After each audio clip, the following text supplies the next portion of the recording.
വേറിട്ട പെൺകഴിവുകളും ജീവിത അനുഭവങ്ങളും പങ്കിടുന്ന വേദി ഇത് red carpet. So let's begin the show. This is red carpet.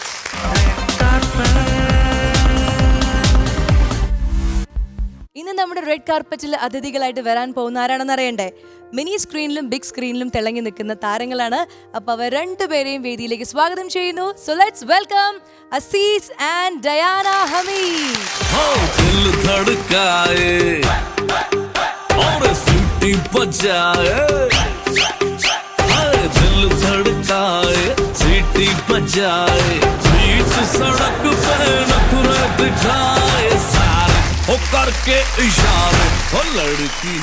അപ്പൊ രണ്ടുപേർക്കും റെഡ് കാർപ്പറ്റിലേക്ക് ഹൃദയം നിറഞ്ഞ സ്വാഗതം. ഭയങ്കര ഗ്ലാമർ ആയിട്ടുണ്ട് കേട്ടോ. ഒരു വേറൊരു ലുക്ക്. എവിടെന്നാ ശരിക്കും വരുന്നത്? ഞാൻ ബോംബെ നിന്നാണ്. ബോംബെ ഇവിടെ എന്താണ് അവിടെ പരിപാടി? അല്ല, ബോംബെ എന്ന് പറഞ്ഞാൽ ഇവിടെ ടീ കിട്ടുള്ളൂ. ശരി, ഡയാനയുടെ കാര്യത്തിലും പറയണം. ഞാൻ കണ്ടപ്പോൾ ഡയാന അല്ല, ഡയാന ഒരു ബോളിവുഡ് ഹീറോയിനൊക്കെ പോലെ ഭയങ്കര മാറ്റമുണ്ട്. ശമ്പളം തരാൻ ഉദ്ദേശമില്ലെന്ന് തോന്നുന്നുണ്ടല്ലോ. അല്ലേ, ഞാൻ ഇവിടെ വരുമ്പോൾ ഒരു കാര്യം പറഞ്ഞു വിചാരിച്ചത്, അതായത് എന്റെ ഒരു വലിയ ആഗ്രഹം കൊഡാക് തിയേറ്ററിലെ റെഡ് കാർപ്പറ്റിൽ ഒരു നാൾ വരണം എന്നാണ്. അപ്പൊ നമ്മൾ അമൃത ടിവിയുടെ റെഡ് കാർപ്പറ്റിൽ വന്നിരിക്കണം. നല്ലൊരു തുടക്കമാവട്ടെ അല്ലേ? തുടക്കമാവട്ടെ. ഇനി ആഗ്രഹം പോലെ തന്നെ റെഡ് കാർപ്പറ്റ് നിങ്ങൾക്ക് രണ്ടുപേർക്കും തന്നെ അവിടെ പോകാൻ പറ്റട്ടെ. തീർച്ചയായിട്ടും. റെഡ് കാർപ്പറ്റ് ഇഷ്ടമില്ല? ആണ്, എനിക്ക് ഇഷ്ടമുണ്ട്. എല്ലാം ഇഷ്ടമാണ്. എല്ലാം ഇഷ്ടമാണ്. ശരി, ഇവരുടെ കൂടുതൽ വിശേഷങ്ങൾ നമുക്ക് ഇവരെ ഇരുന്ന് സമാധാനമായിട്ട് നമുക്ക് സംസാരിക്കണം. എനിക്ക് വേറൊരു ഡൗട്ട്, ഈ കൊഡാക് തിയേറ്റർ എന്ന് പറഞ്ഞല്ലോ, അതെനിക്ക് മനസ്സിലായില്ല. എനിക്ക് മനസ്സിലായില്ല. പിന്നെ അതാണ്, അങ്ങനെയൊന്നുമില്ല. എനിക്ക് എല്ലാം ഇഷ്ടം ഞാൻ പറഞ്ഞില്ലേ. ഞാൻ ഉദ്ദേശിച്ചത് നമ്മുടെ ആർക്കും മനസ്സിലായില്ല. വേറൊന്നുമല്ല, നമ്മുടെ അക്കാഡമി അവാർഡ്സ് ഓസ്കാർ നടക്കുന്നത് എവിടെയാണ്? കൊഡാക് തിയേറ്ററിലാണ്. ഓസ്കാർ എന്ന് പറയൂ കുട്ടി. അവിടെ എത്തിയ എന്റെ ഡയാന, ഞാൻ ഈ പഞ്ചായത്ത് മെമ്പറിന്റെ കയ്യിൽ നിന്ന് എന്തെങ്കിലും കിട്ടാൻ ആഗ്രഹിച്ച് നിൽക്കുന്ന ഞാൻ. അല്ല, നമ്മൾ അങ്ങനെ ആഗ്രഹിച്ചാലേ കുറച്ചെങ്കിലും കിട്ടത്തുള്ളൂ. അതെ അതെ അതെ, അങ്ങനെ ആഗ്രഹിച്ച കുട്ടി ദാ ഇവിടുത്തെ റെഡ് കാർപ്പറ്റ് വരെ എത്തി. ഇനി Oscar goes to Diana Hameed. അയ്യോ, അത് പറഞ്ഞിട്ടാണ് കൺഗ്രാറ്റുലേഷൻ. ഓസ്കാർ കിട്ടിയിട്ടില്ല. കിട്ടുമല്ലോ. അതല്ല ഞാൻ പറഞ്ഞത്, നമ്മുടെ റെഡ് കാർപ്പറ്റിന് ഈ വർഷത്തെ ടെലിവിഷൻ കൺഗ്രാറ്റുലേഷൻസ്. അപ്പൊ ഇനി നിക്കണ്ടല്ലോ, വയ്യ, ഇനി നമുക്ക് ഇരിക്കാം. റെഡി? അപ്പൊ അസീസിക, ഡയാന, ആദ്യം തന്നെ അസീസികയുടെ എനർജിനെ കുറിച്ചിട്ടാണ് എനിക്ക് സംസാരിക്കാനുള്ളത്. ഞാൻ എപ്പോൾ കണ്ടാലും അത് രാത്രിത്തെ ഷൂട്ടായിക്കോട്ടെ അല്ലെങ്കിൽ വെളുപ്പാങ്കാലത്തെ ഷൂട്ടായിക്കോട്ടെ, ഭയങ്കര എനർജി ആയിരിക്കും. ക്ഷീണമില്ലാതെ ഇങ്ങനെ ഡാൻസ് ആയിക്കോട്ടെ, ഗെയിം ആയിക്കോട്ടെ, പാട്ടായിക്കോട്ടെ, എന്തൊക്കെയാണ് കഴിക്കുന്നത്? താങ്കൾ ഒരു ദിവസം രാവിലെ മുതൽ രാത്രി വരെ എന്താണ് കഴിക്കുന്നത് എനർജിക്ക് വേണ്ടി? ക്ഷീണമില്ലാഞ്ഞിട്ടല്ല, നല്ല ക്ഷീണമുണ്ട്. പക്ഷേ തട്ടിൽ കയറിയ അതാണ് സംഭവം. കഴിക്കുന്നില്ല. പുതിയ വിശേഷങ്ങൾ എന്തൊക്കെയാണ് അത് പറയൂ. ഏതൊക്കെയാണ് പുതിയ പ്രോജക്ട്സ്, എങ്ങനെ പോകും? അല്ല, പുതിയ വിശേഷങ്ങൾ ഇപ്പൊ ഞാൻ ഒരു 8-9 സിനിമകൾ ചെയ്തു. ഇനി റിലീസാൻ വേണ്ടി കുറച്ച് സിനിമകളുണ്ട്. മിന്നൽ മുരളി മുതലായ അങ്ങനെ കുറച്ച് സിനിമകളൊക്കെ ഉണ്ട്. അപ്പൊ ഇന്നലകൾ എന്ന് പറയുന്ന സിനിമയുടെ ഷൂട്ടിംഗ് കഴിഞ്ഞിട്ടാണ് വയനാട് നിന്നാണ്. അപ്പം ഇന്ന് രാവിലെ എത്തി വീട്ടില്.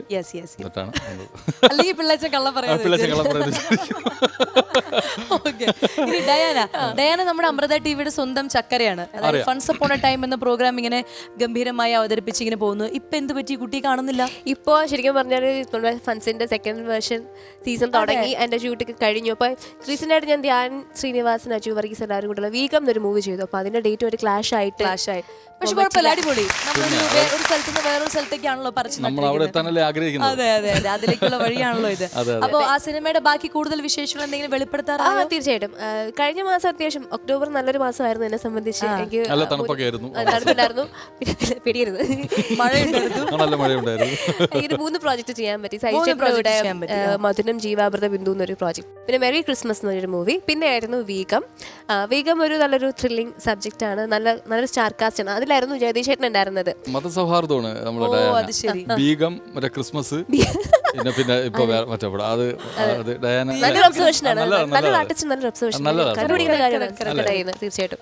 ഡയാനയുടെ അതായത് പേരില് ഡയാന ഹമീദ് എന്ന് പറയുന്ന പേര് എനിക്ക് തോന്നുന്നു അതൊരു ഹീറോയിൻ മെറ്റീരിയൽ ഒരു പേരാണ്. ശരിക്കുള്ള പേര് അത് തന്നെയാണോ? ഡയാന എന്നാണ് എല്ലാവരും വിളിക്കുന്നതെങ്കിലും എന്നോട് ചോദിച്ചാൽ ഡയാന എന്നേ പറയത്തുള്ളൂ. ശരിക്കുള്ള പേര് ദയ്യാന എന്നാണ്. ദയ്യാന എന്നാണ് അതിന്റെ പ്രൊനൗൺസിയേഷൻ. ദയ്യാന അതൊരു അറബിക് നെയിമാണ്. ദയാന ഡയാന അമ്മയുടെ പേരാണ്. നല്ല അർത്ഥമാണ്. നല്ല നല്ല അർത്ഥമുണ്ട്. നല്ല മനസ്സുള്ളവർ, ദയുള്ളവർ, നല്ലൊരു അർത്ഥമാണ് അതിനുള്ളത്. എന്താണ് അർത്ഥം? ദയുള്ളവൾ. അറിയാം. അറബി ഞാൻ ഇന്ന് വീട്ടിൽ പോയിട്ട് സത്യമാണ്. ആണോ? ഈ പറഞ്ഞ പോലെ സ്കൂളിൽ ചേർത്തുന്ന മുതലേ ഈ പേര് ആരും ക്ലിയർ ആയിട്ട് പറയത്തില്ല. അന്ന് മുതൽ ഡയാന എന്നാണ് വിളിക്കുന്നത്. ഡയാന വിചാരിച്ചു എന്തെങ്കിലും ആവട്ടെ, ഡയാനെങ്കിൽ ഡയാന. അതെ, ഡയാന ഹമീദ്. അപ്പൊ നമ്മൾ ഞാൻ കുറച്ചു നേരം ശ്രമിക്കാൻ പറയാൻ ഡയാന ഡയാന അത്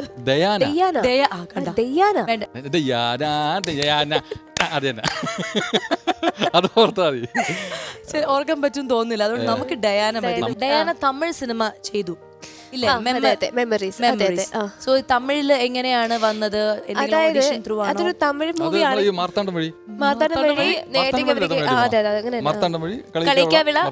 അങ്ങനെ തെങ്കാശി വേറെ റൂട്ട്, ഇതിലൊരു റൂട്ടാ. അങ്ങനെ തമിഴ്നാട്ടിൽ പോയത് അങ്ങനെയല്ലേ? അപ്പൊ ആ ചോദ്യം കഴിഞ്ഞല്ലോ, ഇനി എന്റെ അടുത്ത് വരും. ആ ചോദ്യം തമിഴ്നാട്ടിൽ എത്തിപ്പെട്ടത് മാർത്താണ്ഡം വഴി എത്തി. പക്ഷെ മെമ്മറീസ് ഒരു സംഭവം അവിടെ സംഭവിച്ചു. അതെങ്ങനെ സംഭവിച്ചു? ആക്ച്വലി അതൊരു തമിഴ് ചിത്രമാണെങ്കിലും അതിൽ പ്രവർത്തിച്ചിരിക്കുന്ന പ്രവർത്തകരെല്ലാം മലയാളികളാണ്, സംവിധായകരടക്കം. ഷൂട്ട് കഴിഞ്ഞു. അതിൽ എന്ത് ക്യാരക്ടറാണ്? അതിലൊരു പോസിറ്റീവ് ആണോ? ഒരു പോസിറ്റീവ് ക്യാരക്ടർ തന്നെയാണ്. ഒരു ഡോക്ടറായിട്ടാണ്. അന്നാണ് അവൾക്ക് പോസിറ്റീവ് ആയത്. അതെ, കൊറോണ സമയത്തായിരുന്നു.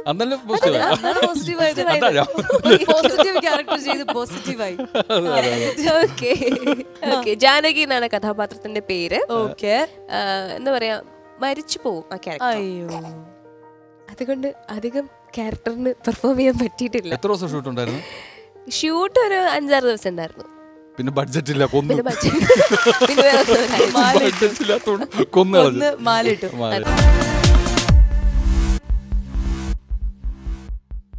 ഈ ട്രോള് എന്ന് പറയുന്ന സംഭവങ്ങളെ നമ്മൾ ഇപ്പൊ എപ്പോഴും കാണുമല്ലോ ഓരോ സംഭവങ്ങൾ. അതിൽ മിക്കതിലും ആക്ഷൻ ഹീറോ ബിജുവിന്റെ സീനുമായിട്ട് അസീസിക്കയുടെ ഫേസ് ഇങ്ങനെ കാണാം. ട്രോള് ഇത്രത്തോളം ഹിറ്റ് എന്ന് പറയാൻ ഞാൻ മനസ്സിലാക്കിയത്, ഞാൻ ഒരു ദിവസം കാനഡയിൽ പോകുന്നവർക്ക് നെടുമ്പാശ്ശേരി എയർപോർട്ടിൽ വെച്ച് ഒരു സുന്ദരനായ ഒരു കൊച്ചുകുട്ടി, മലയാളമല്ല സംസാരിക്കുന്നത്, എന്നെ കണ്ടിട്ട് ട്രോൾ അങ്കിൾ എന്ന് സീരിയസ്ലി. അപ്പൊ ഞാൻ ട്രോൾ അങ്കിൾ എന്ന് വെച്ചാൽ ഞാൻ തെറി വിളിച്ചതാണോ? എനിക്കത് കത്തിയതുമില്ല. ഞാൻ എന്താ ട്രോൾ, എന്താ സംഭവം, എനിക്കത് കത്തിയില്ല. പക്ഷെ അവരെ ഫാദറും മദർ എന്നെ കണ്ടു. അവര് കാനഡയിൽ പോകാൻ വന്നതാ. അപ്പൊ അവര് പറഞ്ഞ് മോള് ട്രോള് കണ്ട് ഭയങ്കര ഇഷ്ടപ്പെടുന്ന വ്യക്തിയാണ്. അപ്പൊ ഞാൻ ഈ മലയാള ട്രോൾ എങ്ങനെ അറിയാം കുഞ്ഞ്? ഇല്ല, നിങ്ങളുടെ ട്രോള് അവിടെ ഇറങ്ങും, ഈ ഇംഗ്ലീഷിൽ വരും. സോഷ്യൽ മീഡിയ ഇങ്ങനെ വിരാജിച്ച് കിടക്കുകയാണല്ലോ. അങ്ങനെ നമ്മുടെ മലയാളത്തിലെ സ്വന്തം ട്രോൾ അങ്കിളാണ് അസീസിയ. ട്രോൾ അങ്കിൾ എന്ന് പറയണ്ട, അങ്കിളില്ല, നമ്മുടെ സ്വന്തം ട്രോൾ, കൊച്ചിന്റെ അങ്കിള്, ഞങ്ങളുടെ ട്രോൾ ഡാർലിംഗ്. നമുക്കൊരു പാട്ടായാലോ? ഞാനല്ല, യു. ഞാനോ? Troll darling. ശരി, ആയിക്കോട്ടെ. അപ്പൊ അസീസക്ക റെഡി അല്ലേ പാട്ട് പാടാൻ? റെഡിയാണ്. അപ്പോൾ ഞാൻ ഒരു ഹിന്ദി പാട്ടാണ്. സാധാരണ ഞാൻ പാടുമ്പോൾ തന്നെ എല്ലാവരും ചിരിക്കാറുണ്ട്. കാരണം എനിക്ക് ആകെ അറിയാവുന്ന ഒരു പാട്ടാണ് തേരിയാഖോ, അതാണ്. അപ്പോൾ ഞാനെന്താ പറയുക, ഇന്ന് ഇവിടെ വരാൻ വേണ്ടി ഞാനൊരു പാട്ടൊരു 4 വരി ഒന്ന് പഠിച്ചിട്ടുണ്ട്. ഹിന്ദി പാട്ടാണ്, അതൊന്ന് നോക്കാം. അതും ഹിന്ദി തന്നെയാണ്, പക്ഷെ മാറ്റിപ്പിടിച്ചു. ഓക്കെ, മാറ്റിപ്പിടിച്ചു.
താങ്ക് യു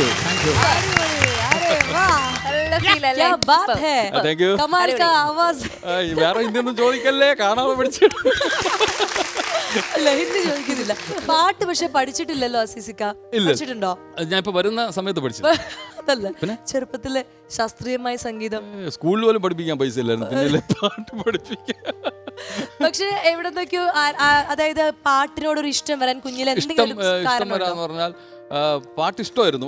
പാട്ട് ഇഷ്ടമായിരുന്നു രണ്ടാമത് നമ്മൾ ദാസേട്ടൻ്റെയും എല്ലാ പാട്ടുകളും ഒരുപാട് കേൾക്കും പക്ഷെ എനിക്ക് ഏറ്റവും ഇഷ്ടം മുഹമ്മദ് റാഫി സാർ എനിക്ക് ഒരുപാട് ഇഷ്ടമായിരുന്നു കാരണം വാപ്പ ഗൾഫിലായിരുന്ന സമയത്ത് കാസറ്റ് കൊണ്ടുവരും അപ്പൊ മുഹമ്മദ് റാഫിയുടെ പാട്ടൊക്കെയാണ് അപ്പൊ മലയാള പാട്ടിനേക്കാൾ ഏറ്റവും കൂടുതലും ഹിന്ദിയാണ് കേട്ട് ഭയങ്കര ഇഷ്ടം രണ്ട് പണ്ടൊക്കെ നിനക്ക് ഓർമ്മയുണ്ടോ എന്നറിയില്ല ഞങ്ങളുടെ കുട്ടിക്കാലത്ത് ഞായറും ശനിയൊക്കെ ഹിന്ദി സിനിമകളായിരുന്നു ഈ 4 മണിക്കൊക്കെ ഉണ്ടോ അപ്പൊ നമ്മൾ പ്രായണല്ലേ ഹിന്ദി സിനിമകളായിരുന്നു അപ്പൊ ഹിന്ദിയോട് ഭയങ്കര ഇഷ്ടമായിരുന്നു അങ്ങനെ ഹിന്ദിയോട് ഇഷ്ടമായിട്ടാണ് പാട്ട് പഠിച്ചത് പക്ഷെ 10ാം ക്ലാസ്സിൽ 7 മാർക്ക് കിട്ടും ഹിന്ദിക്ക് 50 7 പക്ഷെ ഞാൻ വിട്ടില്ല രണ്ടാമത് എഴുതി 10 വാങ്ങി ഒന്നിൽ നിന്ന് 2 സംഖ്യയിലേക്ക് നമ്മൾ ആക്കിയിരിക്കുകയാണ് ബ്രില്യന്റ് ഇംപ്രൂവ്മെന്റ് ഇനി വീണ്ടും ഒന്നും കൂടി എഴുതണമെന്ന് തോന്നിയിട്ടുണ്ടോ ഇല്ല കാരണം അതിന് മുമ്പേ കല്യാണം കഴിഞ്ഞു ഈ ഹിന്ദി അറിയാതെ തന്നെ ഹിന്ദി പാട്ടുകൾ നന്നായി പാടുന്നു ഇനി ഹിന്ദി പക്ഷേ ഞാൻ എന്റെ പ്രേക്ഷകരോട് ഈ പാട്ട് അറിയാവുന്ന എന്റെ പ്രേക്ഷകരോട് പറയുന്നു പാടിയതെല്ലാം തെറ്റായിരിക്കാം പക്ഷെ എന്നെ ഒന്നും ചെയ്യരുതേ ഓൾറെഡി ട്രോൾ ഏട്ടനാണല്ലോ ഇനി ഇതിന്റെ പേരിൽ കുറച്ചുകൂടി വന്നോട്ടെ ചില എന്റെ വാക്കുകൾ ചില അർത്ഥങ്ങളൊക്കെ ഹിന്ദി അറിയാം ഡയനയ്ക്ക് അറിയാം അല്ല പക്ഷെ എന്നാലും ആ ഒരു ഫീലോട് കൂടിയാണ് പാടിയിരിക്കുന്നത് ഞാൻ ഫീൽ മനസ്സിൽ എന്താണോ ഇമാജിൻ ചെയ്യുന്നത് പാട്ടിലൂടെ സൗണ്ടിലൂടെ പുറത്തേക്ക് വരാൻ അത് വലിയൊരു അറിയായിരുന്നു ഞാൻ പൊളിച്ചേനാ എത്രയും പെട്ടെന്ന് നമുക്ക് കുറച്ച് ഹിന്ദി കൂടി പഠിക്കണം എന്നിട്ട് വേണം ഹിന്ദി സിനിമകളിൽ അഭിനയിച്ച് തകർക്കാനായിട്ട് തീർച്ചയായിട്ടും നമുക്കൊരു ഗെയിം കളിച്ചാലോ ആയിക്കോട്ടെ അതാണ് എനിക്ക് ഏറ്റവും ഇഷ്ടം അപ്പൊ ഇവിടെ എന്ന് പറഞ്ഞു കഴിഞ്ഞാൽ വലിയ ബുദ്ധിമുട്ടില്ല കുറച്ച് സിമ്പിൾ ആയിട്ടുള്ള ഒരു ഗെയിമാണ് ഇത് ആര് ജയിക്കും തോക്കും എന്നുള്ളത് നമുക്ക് കളിച്ചു കഴിഞ്ഞാലാണ് മനസ്സിലാവുള്ളൂ പക്ഷെ ജയിക്കണം അല്ലെങ്കിൽ പണിഷ്മെന്റ് ഉണ്ട് സോറി കേട്ടോ അതുകൊണ്ട് ഡയാൻ അങ്ങനെ വിട്ടുകൊടുക്കുന്ന സ്വഭാവം ഇവിടെ പറ്റില്ല കാരണം പണിഷ്മെന്റ് ഏറ്റുവാങ്ങാൻ എന്ന് പറയുന്നത് കുറച്ച് ഒരു കഠിനമായ പണിഷ്മെന്റ് ആണ് അതുകൊണ്ട് എങ്ങനെയെങ്കിലും രണ്ടുപേരും എങ്ങനെയെങ്കിലും ജയിക്കുക പക്ഷെ ഗെയിം സിമ്പിൾ ആണ് ആണോ അത് സിമ്പിൾ ആണല്ലോ റെഡി അപ്പോ ഈ ഗെയിമിലേക്ക് ഇതാ ഇവരിങ്ങനെ ഉഷാറായിട്ട് വന്ന് നിൽക്കുകയാണ് കളിക്കാനായിട്ട് സോ സാധാരണ നിങ്ങൾ എങ്ങനെയാണ് ദം ഷോട്ട്സ് കളിക്കാറ് പറ സാധാരണ കളിക്കാറുള്ളത് ഒരു വ്യക്തി അല്ലെങ്കിൽ സിനിമ അല്ലെങ്കിൽ അങ്ങനെ വ്യക്തി സിനിമ അങ്ങനെയൊക്കെയാണ് പക്ഷെ ഇവിടെ വ്യക്തിയുമല്ല സിനിമയുമല്ല പിന്നെ പാട്ടുമല്ല പിന്നെന്താണ് പറഞ്ഞില്ലെങ്കിൽ ചിലപ്പോൾ ഒട്ട് കിട്ടിയില്ലെങ്കിൽ അതുകൊണ്ട് ഞാൻ പറയാം അതായത് മൃഗങ്ങളുടെ പേരാണ് ആനിമൽസ് നോക്കാം നിങ്ങൾ എങ്ങനെയാണ് ഈ മൃഗങ്ങളെയൊക്കെ നിങ്ങൾ ഒബ്സർവ് ചെയ്തിരിക്കുന്ന ഏത് വിധത്തിലാണെന്ന് മനസ്സിലാക്കാൻ വേണ്ടിട്ടാണ് ഈ ഒരു ഗെയിം റെഡി എനിക്ക് മൃഗശാലയിലല്ല ജോലി പക്ഷെ ഒരു മിമിക്രി കലാകാരനാകുമ്പോ മൃഗങ്ങളുടെ നടപ്പ് ഞാൻ ഈ താരങ്ങൾ അനുകരിക്കുകയാണെങ്കിൽ അല്ലാതെ മൃഗങ്ങളല്ല എന്തായാലും നമുക്ക് ഇന്ന് കാണാം എവിടേക്കാണ് എന്തൊക്കെയാണ് സംഭവിക്കണമെന്ന് ആദ്യം ആ അസീസ് ഒക്കെ എടുക്കും യെസ് മ്യൂസിക്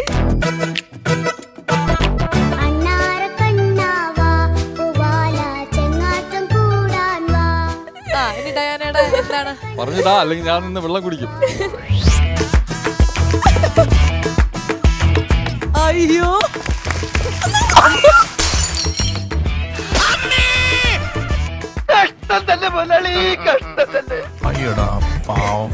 സംഭവം പിടികിട്ടിയോ മൃഗം അങ്ങനെ വീഴോ ഇല്ല മൃഗം വീഴൂല നീ വീഴുന്നതാണോ ഒന്നുകൂടാ പ്ലീസ് ഒന്നുകൂടാ എന്റെ അമ്മേ വേഗം പറ സംഭവം എക്സ്പ്രഷൻ ശ്രദ്ധിക്കണം അയ്യോ പെട്ടെന്ന് പോവും അങ്ങോട്ട് പോലെ കിട്ടിയോ എനിക്കൊന്നും മനസ്സിലാവുന്നില്ലല്ലോ സമയം കഴിഞ്ഞു അത് പറയണം അതെ സമയം കഴിഞ്ഞു ഇതാണ് അണ്ണാൻ കുഞ്ഞിനും ഇങ്ങനെയൊക്കെ കാണിക്കുന്നത് അണ്ണ ഒറ്റ കൈയിട്ട് കഴിക്കുന്ന ഞാൻ കണ്ടിട്ടില്ല. അണ്ണ 2 കൈയിട്ട് ഇങ്ങനെയാണ് സംഭവം. നീ കാണിച്ചത് 2 കൈ കാണിച്ചത് കറക്റ്റ്. എന്നെ കൊണ്ട് കഴിക്കാൻ പറ്റില്ല. ശരി, ഇനി അടുത്തത് ഡയാനയുടെ ഊഴമാണ്.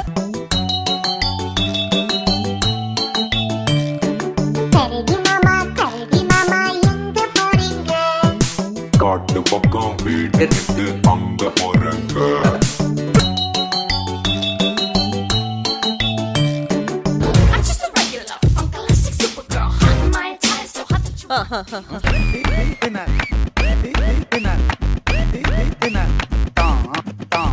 ஐயோ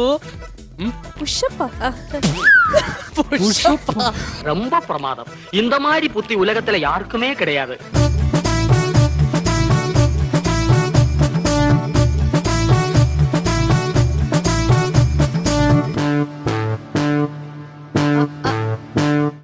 എന്ത് വിധി ഇത് വല്ലാത്ത ചതി. ഞാൻ പറയാം.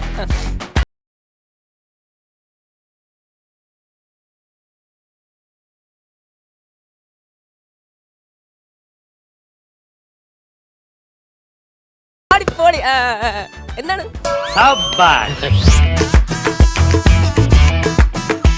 അടിപൊളി. എന്താണത്? ഒന്നിന് കാണിച്ചാ മനസ്സിലായി.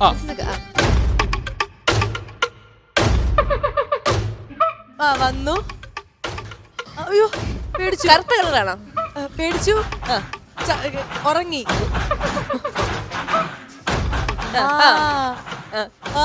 അടിപൊളി അടിപൊളി അടിപൊളി അടിപൊളി. നല്ലൊരു കാര്യം. ഇപ്പൊ കറക്റ്റായി. കരടി.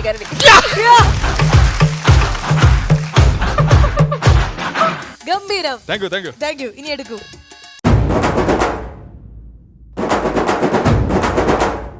ഇത് ചെറുത്ത് വലിയ അതും മറ്റു തന്നെയാ.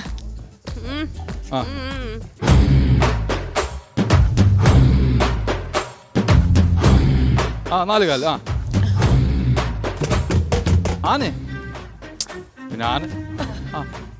അതെ ഞാൻ പറയാം. കാണ്ടാമൃഗം. ഇനി അടുത്തത് ഡയാന. കറങ്ങി തിരിഞ്ഞ് മറ്റത് എന്റെ അടുത്ത് തന്നെ വരും. ജോണി കൊതിയാ വാപിടിച്ചിരിക്കുന്നു.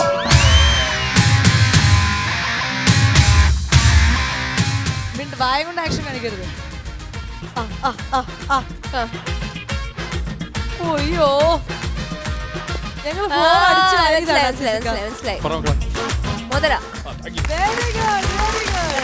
സൂപ്പർ മുതല. ഇനി അടുത്തത് അസീസിക്ക.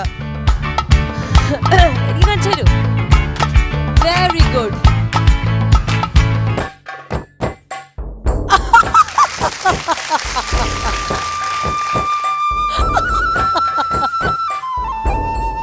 ഇത് അടിപൊളിയാണ്. ഒട്ടകം.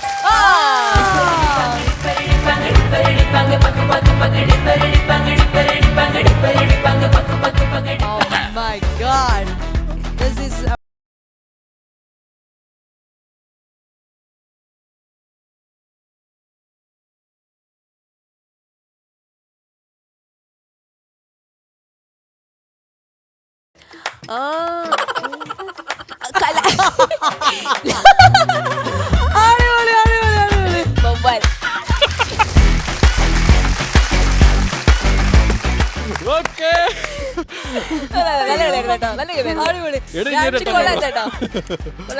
രണ്ടുപേരും സൂപ്പർ. ഇതിനകത്ത്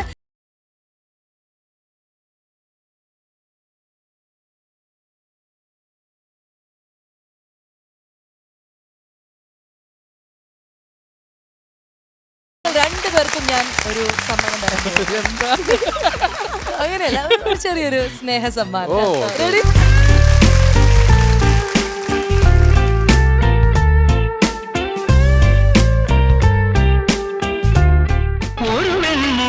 മഴയിതളേകിയ പൂന്തിരയഴകിനും ഇണയഴകാമെന്നഴ അഴകേ നിന്നിലെ നീർമണി കുളിരിൽ തൂവരുതേ. ആദ്യത്തെ ദിവസം തന്നെ ചിത്രച്ചിന്റെ കൂടെ തന്നെയായിരുന്നു അഭിനയിക്കാൻ പറ്റിയത്. ഞാൻ ജസ്റ്റ് ഒരു പാട്ട് മൂളുന്നുണ്ട്, എനിക്ക് എന്ത് പേടിയായിരുന്നു അറിയാവോ? തേനീച്ച ഉണ്ടായിരുന്നതല്ല, നമുക്കൊരു പേടി വരുമല്ലോ. ഇത്ര ചിത്ര ചേച്ചിയുടെ അടുത്ത് പാടാനൊക്കെയുള്ള ഞാൻ Azeez നെടുമങ്ങാടല്ല. Saree courtesy for Swastika. Collections of Indira. Jewelry courtesy for Swastika. White Pole, Kasaragod.